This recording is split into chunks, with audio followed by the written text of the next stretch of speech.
мысалға мынандай бір қызық жағдай болды.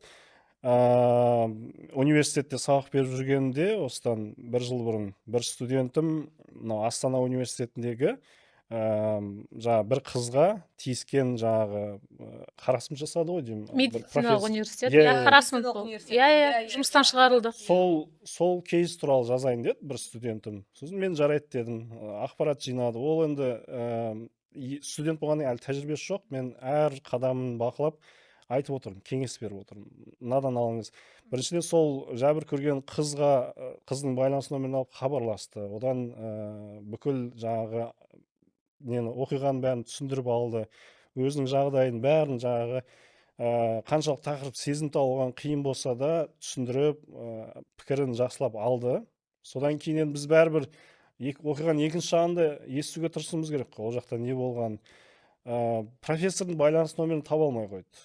Жаңағы университеттің харасмент жасаған адамның несі. Университеттің баспасөзіне шықты, бірақ сол университеттен ала алмады. Оны әлеуметтік желіден тіпті аты жөнмен іздеп таба алмай қойды. Сосын студенттің қателігі болғаны, ол жаңағы жәбір көрген қыздың өзінен сұрады. Мына профессордың байланыс нөмірі бар ма деп.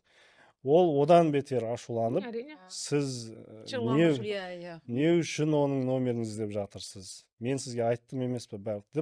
Мен журналистпін, мен бейтараппын деп ақталуға тырысты, бірақ ол уже өте қиын жағдай болды. Сон мен айттым, негізі ол әрекетіңіз дұрыс болмапты, енді барынша ақталуға тырысыңыз, себебі ол эмоция тұрған адам ғой. Иә, білмедім, студентпін деп ақталсын.